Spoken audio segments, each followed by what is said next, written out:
हर्षित, अब क्या होगा? कीर्ति ने कराहते हुए पूछा। उसकी आंखों में भय साफ साफ देखा जा सकता था।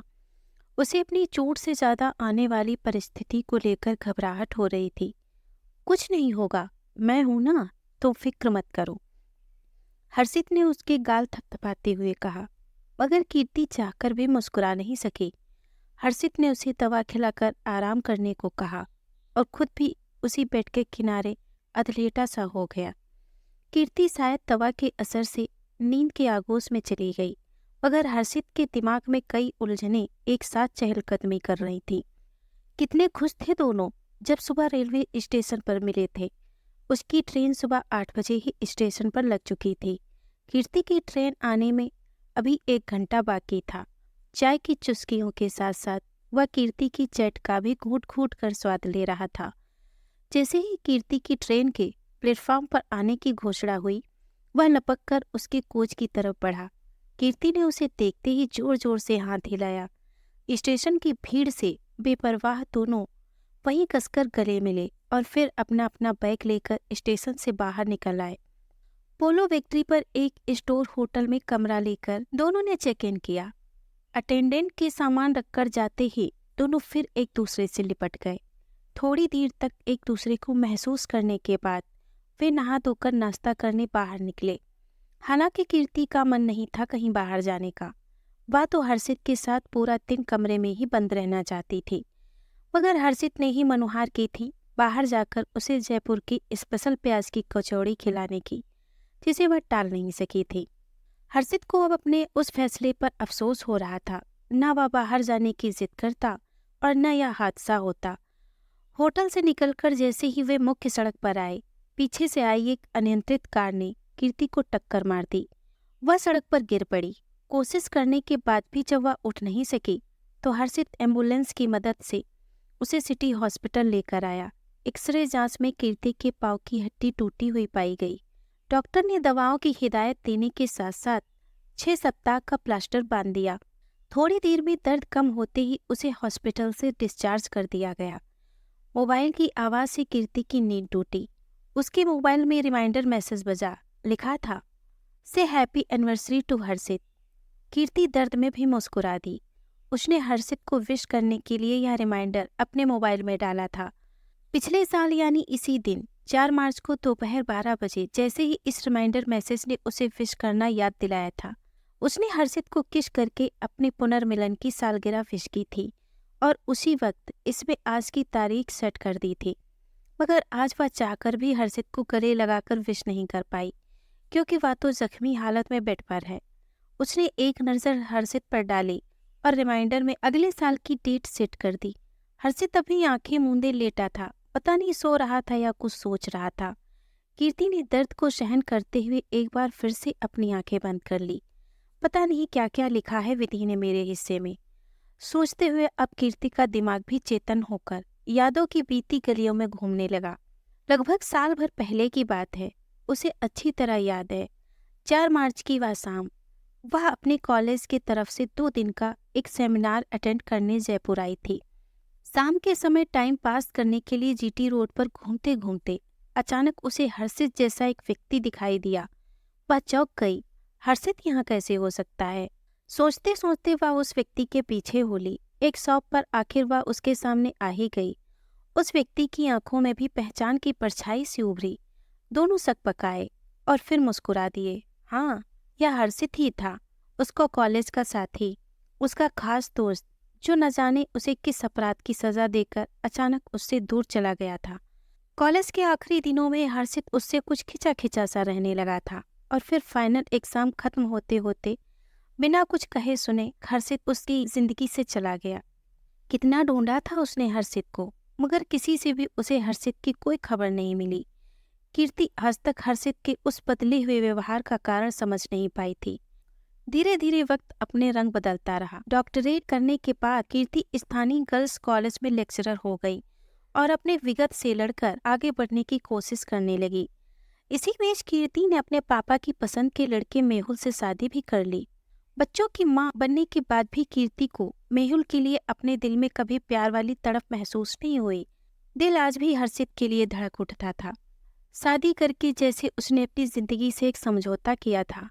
हालांकि समय के साथ साथ हर्षित की स्मृतियों पर जमती धूल की परत भी मोटी होती चली गई थी, मगर कहीं न कहीं उसके अवचेतन मन में हर्षित आज भी मौजूद था। शायद इसीलिए भी वह मेहुल को कभी दिल से प्यार नहीं कर पाई थी। मेहुल सिर्फ उसके तन को ही छू पाया था। मन के दरवाजे पर ना तो कभी मेहुल ने दस्तक दी और ना ही कभी कीर्ति ने उसके लिए खोलने की कोशिश की। जीटी में हर्षित को अचानक यूं अपने सामने पाकर कीर्ति को यकीन ही नहीं हुआ। हर्षित का भी लगभग यही हाल था। कैसी हो कीर्ति? आखिर हर्षित ने ही चुप्पी तोड़ी। तुम कौन होते हो यह पूछने वाले? कीर्ति मन ही मन गुस्साई, फिर बोली, अच्छी हूँ, आप सुनाइए। अकेले हैं या मैडम भी साथ हैं? वह प्रत्यक्ष में बोली, अभी तो अकेला ही हूँ। हर्षित ने अपने चिरपरिचित अंदाज में मुस्कुराते हुए कहा और कीर्ति को कॉफी पीने का ऑफर दिया। उसकी मुस्कान देखकर कीर्ति का दिल जैसे उछलकर बाहर आ गया। कमबख्त, यह मुस्कान आज भी वैसी ही कातिल है, दिल ने कहा, लेकिन दिमाग ने सहज होकर हर्षित का प्रस्ताव स्वीकार कर लिया। पूरी शाम दोनों ने साथ बिताई। थोड़ी देर तो दोनों में औपचारिक बातें हुईं, फिर एक एक करके संकोच की दीवारें टूटने लगीं और देर रात तक गिले शिकवे होते रहे। कभी हर्षित ने अपनी पलकें नम की तो कभी कीर्ति ने। हर्षित ने अपने आप को कीर्ति का गुनहगार मानते हुए अपनी मजबूरियां बताईं, अपनी कायरता भी स्वीकार की और यूं बिना कहे सुने चले जाने के लिए उससे माफ़ी भी मांगी। कीर्ति ने भी जो हुआ सो हुआ कहते हुए उसे माफ़ कर दिया। फिर डिनर के बाद विदा लेते हुए दोनों ने एक दूसरे को गले लगाया और अगले दिन शाम को फिर यहीं मिलने का वादा करके दोनों अपने अपने होटल की तरफ चल दिए। अगले दिन बातचीत के दौरान हर्षित ने उसे बताया कि वह एक कंस्ट्रक्शन कंपनी में साइट इंजीनियर है और इस सिलसिले में उसे महीने में लगभग 15 से 20 दिन घर से बाहर रहना पड़ता है, और यह भी कि उसके 2 बच्चे हैं और वह अपनी शादीशुदा जिंदगी में काफ़ी संतुष्ट है। तुम अपनी लाइफ से संतुष्ट हो या खुश भी हो? एकाएक कीर्ति ने उसकी आंखों में झांका। दोनों में क्या फ़र्क है? हर्षित ने पूछा। वक्त आने पर बताऊंगी, कीर्ति ने टाल दिया। कीर्ति की ट्रेन 11 बजे की थी और हर्षित तब तक उसके साथ ही था। दोनों ने आगे भी टच में रहने का वादा करते हुए विदा ली। अगले दिन कॉलेज पहुंचते ही कीर्ति ने हर्षित को फ़ोन किया। हर्षित ने जिस तत्परता से फ़ोन उठाया उसे महसूस करके कीर्ति को हंसी आ गई। फ़ोन का इंतज़ार ही कर रहे थे क्या? कीर्ति हंसी तो हर्षित को भी अपने उतावलेपन पर आश्चर्य हुआ। बातें करते करते कब 1 घंटा बीत गया दोनों को पता ही नहीं चला। कीर्ति की क्लास का टाइम हो गया, वह पीरियड लेने चली गई। वापस आते ही उसने फिर हर्षित को फ़ोन लगाया और फिर वही लंबी बातें। दिन कैसे गुजर गया पता ही नहीं चला। देर रात तक दोनों व्हाट्सएप पर ऑनलाइन रहे और सुबह उठते ही फिर वही सिलसिला। अब तो यह रोज़ का नियम ही बन गया। नहीं कितनी बातें थीं उनके पास जो खत्म होने का नाम ही नहीं लेती थीं। कई बार तो ये होता था कि दोनों के पास ही कहने के लिए शब्द नहीं होते थे, मगर बस वे एक दूसरे से जुड़े हुए यही सोचकर फ़ोन थामे रहते। इसी चक्कर में दोनों के कई ज़रूरी काम भी छूटने लगे। मगर न जाने कैसा नशा सवार था दोनों पर ही। यदि 1 घंटा भी फ़ोन पर बात ना हो तो दोनों को ही बेचैनी होने लगती। ऐसी दीवानगी तो शायद उस कच्ची उम्र में भी नहीं थी जब उनके प्यार की शुरुआत हुई थी। कीर्ति को लग रहा था जैसे खोया हुआ प्यार फिर से उसके जीवन में दस्तक दे रहा है, मगर हर्षित अब भी इस सच्चाई को जानते हुए भी यह स्वीकार करने की हिम्मत नहीं जुटा पा रहा था कि उसे कीर्ति से प्यार है। हर्षित, तुम इस बात को स्वीकार क्यों नहीं कर लेते कि तुम्हें आज भी मुझसे प्यार है? एक दिन कीर्ति ने पूछा। मैं अगर यह स्वीकार कर भी लूं तो क्या समाज इसे स्वीकार करने देगा? कौन इस बात का समर्थन करेगा कि मैंने शादी किसी और से की है और प्यार तुमसे करता हूँ? हर्षित ने कड़वा सच उसके सामने रखा। शादी करना और प्यार करना दोनों अलग अलग बातें हैं हर्षित। जिसे चाहें शादी भी उसी से हो यह ज़रूरी तो नहीं। तो फिर यह ज़रूरी क्यों है कि जिससे शादी हो उसी को भी चाहा जाए? कीर्ति का तर्क भी अपनी जगह सही था। चलो माना कि यह ज़रूरी नहीं, मगर इसमें हमारे जीवन साथियों की क्या गलती है जिन्हें हमारी अधूरी चाहत की सज़ा क्यों मिले? हर्षित अपनी बात पर अड़ा था। हर्षित, मैं किसी को सज़ा देने की बात नहीं कर रही। हमने अपनी सारी ज़िंदगी उनकी खुशी के लिए जी है। क्या हमें अपनी खुशी के लिए जीने का अधिकार नहीं है? वैसे भी अब हम उम्र की मध्यवे में आ चुके हैं। जीने लायक जिंदगी बची ही कितनी है हमारे पास। मैं कुछ लम्हे अपने लिए जीना चाहती हूँ। मैं तुम्हारे साथ जीना चाहती हूँ। मैं महसूस करना चाहती हूँ कि खुशी क्या होती है। कहते कहते कीर्ति का स्वर भीग गया। क्यों? क्या तुम अपनी लाइफ से अब तक खुश नहीं थी? क्या कमी है तुम्हें? सब कुछ तो है तुम्हारे पास। हर्षित ने उसे टटोला। खुश दिखना और खुश होना दोनों में बहुत फर्क होता है हर्षित, तुम नहीं समझोगे। कीर्ति ने जब कहा तो उसकी आवाज की तरलता हर्षित ने भी महसूस की। शायद वह भी उसमें भीग गया था, मगर सच का सामना करने की हिम्मत फिर भी नहीं जुटा पाया। लगभग 10 महीने दोनों इसी तरह सोशल मीडिया पर जुड़े रहे। रोज घंटों बात करके भी उनकी बातें खत्म होने का नाम ही नहीं लेती थीं। कीर्ति की तड़प इतनी ज्यादा बढ़ चुकी थी कि अब वह हर्षित से प्रत्यक्ष मिलने के लिए बेचैन होने लगी। लेकिन हर्षित का व्यवहार अभी भी उसके लिए एक पहेली बना हुआ था। कभी तो उसे लगता था जैसे हर्षित उसी का है, और कभी वह एकदम बेगानों सा लगता। हर्षित के अपने आप से तर अभी जारी थे। वह 2 कदम आगे बढ़ता और अगले ही पल 4 कदम पीछे हट जाता। वह कीर्ति का साथ तो चाहता था, मगर समाज में दोनों की ही प्रतिष्ठा को दांव पर नहीं लगाना चाहता था। उसे डर था कि कहीं ऐसा ना हो वह एक बार मिलने के बाद कीर्ति से दूर ही ना रह पाए। फिर क्या करेगा वह? मगर कीर्ति अब मन ही मन एक ठोस निर्णय ले चुकी थी। 4 मार्च आने वाला था। कीर्ति ने हर्षित को याद दिलाया कि पिछले साल इसी दिन वे दोनों जयपुर में मिले थे। उसने आखिर हर्षित को एक दिन साथ बिताने के लिए मना ही लिया, और बहुत सोच विचार कर दोनों ने फिर से उसी दिन उसी जगह मिलना तय किया। हर्षित दिल्ली से टूर पर और कीर्ति जोधपुर से कॉलेज के काम का बहाना बनाकर सुबह ही जयपुर आ गई। होटल में पति पत्नी की तरह रुके, पूरा दिन साथ बिताया, जी भर के प्यार किया, और दोपहर ठीक 12 बजे कीर्ति ने हर्षित को हैप्पी एनिवर्सरी विश किया। उसी समय कीर्ति ने अपने मोबाइल में अगले साल के लिए यह रिमाइंडर डाल दिया। हर्षित, खुशी क्या होती है या आज तुमने मुझे महसूस करवाया।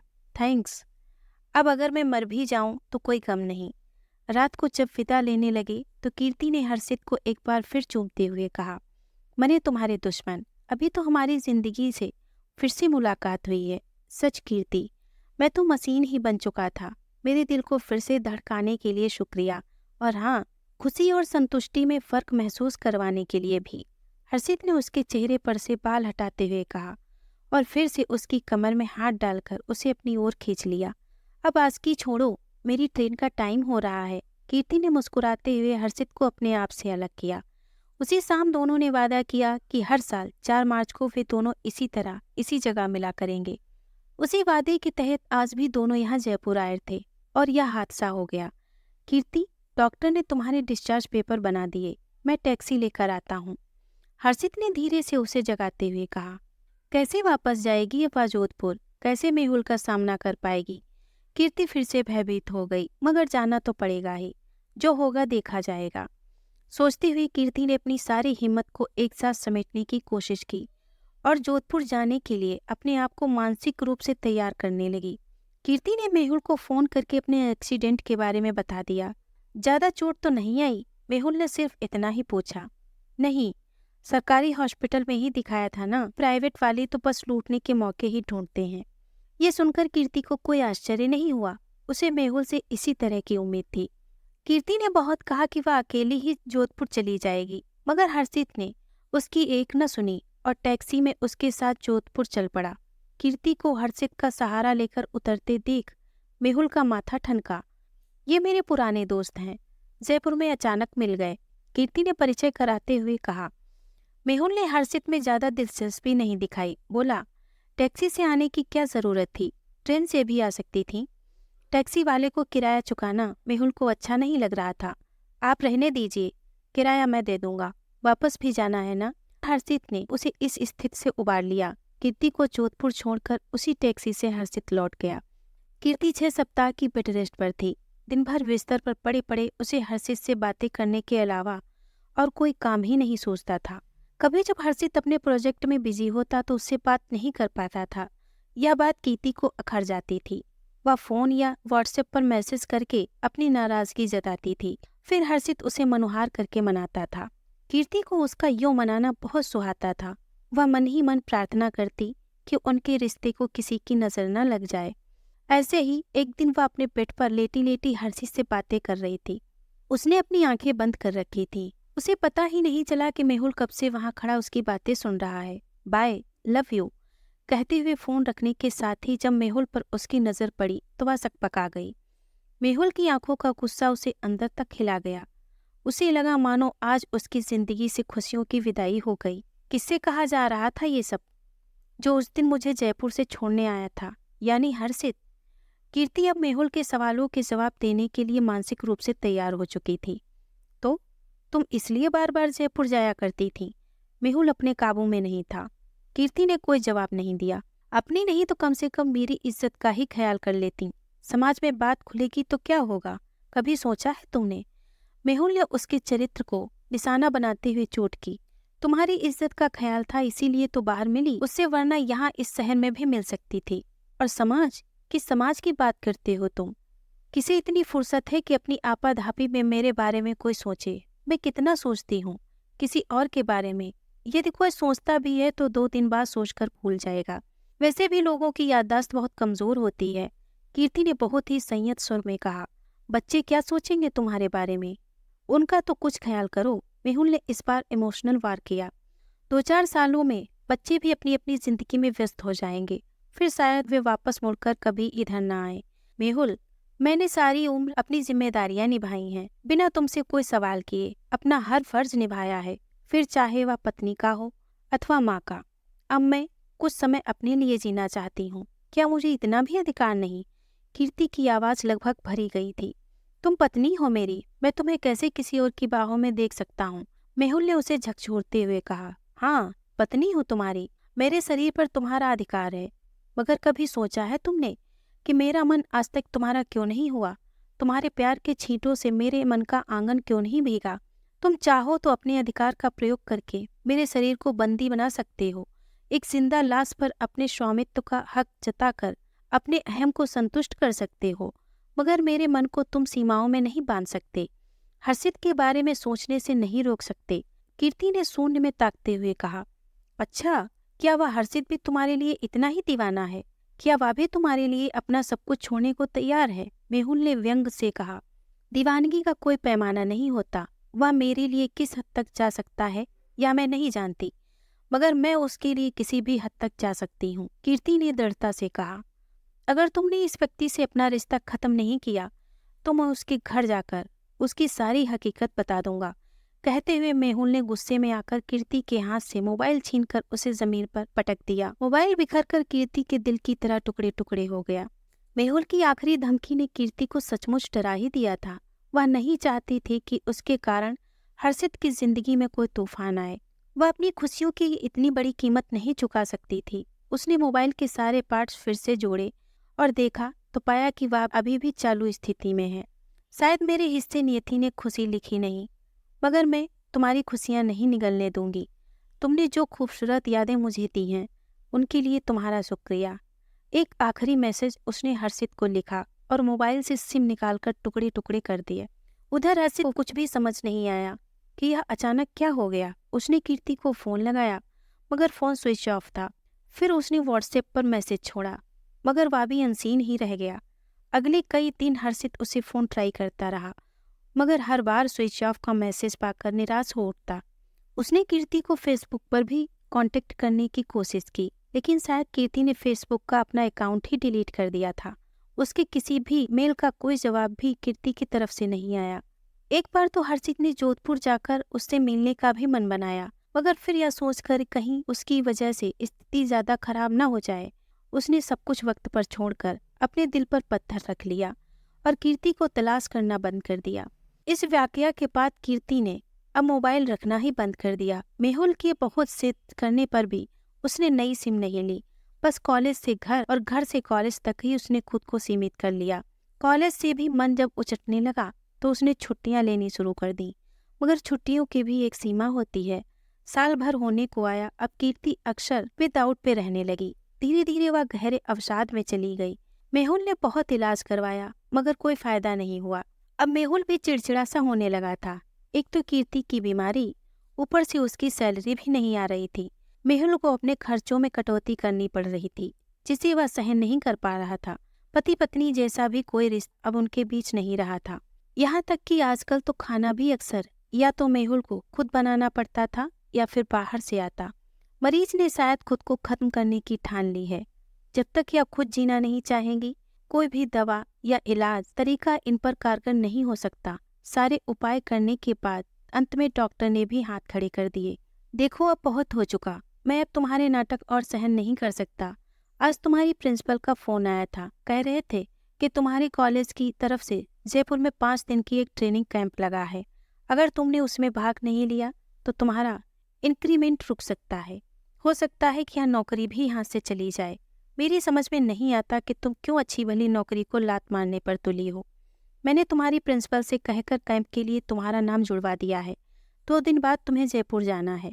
एक शाम मेहुल ने कीर्ति से तल्खी से कहा। कीर्ति ने कोई प्रतिक्रिया नहीं दी। कीर्ति के न चाहते हुए भी मेहुल ने उसे ट्रेनिंग कैंप में भेज दिया। यह लो अपना मोबाइल, इसमें नई सिम डाल दी है। अपनी प्रिंसिपल को फ़ोन करके कैंप ज्वाइन करने की सूचना दे देना ताकि उसे तसल्ली हो जाए। ट्रेन में बैठाते समय मेहुल ने कहा। कीर्ति ने एक नज़र अपने पुराने टूटे मोबाइल पर डाली और फिर उसे पर्स में धकेलते हुए ट्रेन की तरफ बढ़ गई। सुबह जैसे ही कीर्ति की ट्रेन जयपुर स्टेशन पर पहुंची, वह यंत्र चलित सी नीचे उतरी और धीरे धीरे उस बेंच की तरफ बढ़ चली जहां हर्षित उसे बैठा मिला करता था। अचानक ही कुछ याद करके कीर्ति के आंसुओं का बांध टूट गया और वह उस बेंच पर बैठकर फफक पड़ी। फिर अपने आप को संभालते हुए उसी होटल की तरफ चल दी जहां वह हर्षित के साथ रुका करती थी। उसे दोपहर बाद 3 बजे कैंप में रिपोर्ट करनी थी। संयोग से कीर्ति आज भी उसी कमरे में ठहरी थी जहां उसने पिछली दोनों बार हर्षित के साथ यादगार लम्हे बिताए थे। वह कटी वृक्ष की तरह बिस्तर पर गिर पड़ी। उसने रूम का दरवाजा तक बंद नहीं किया था। तभी अचानक उसके पर्स में रखे मोबाइल में रिमाइंडर मैसेज बज उठा। से हैप्पी एनिवर्सरी टू हर्षित। देखकर कीर्ति एक बार फिर से सक उठी। उफ, आज 4 मार्च है। अचानक 2 मजबूत हाथ पीछे से आकर उसके गले के इर्द गिर्द लिपट गए। कीर्ति ने अपना भीगा चेहरा ऊपर उठाया तो सामने हर्षित को देखकर उसे यकीन ही नहीं हुआ। वह उससे कसकर लिपट गई। हर्षित ने उसके गालों को चूमते हुए कहा, हैप्पी एनिवर्सरी। कीर्ति का सारा अवसाद आंखों के रास्ते बहता हुआ हर्षित की शर्ट को भिगोने लगा। वह सब कुछ भूलकर उसके चौड़े सीने में सिमट गई। दोस्तों, अगर ये कहानी आपको पसंद आई हो तो प्लीज़ इसे लाइक और शेयर करें। अगर आप हमारे चैनल पर नए हैं तो प्लीज़ इसे सब्सक्राइब करें। धन्यवाद।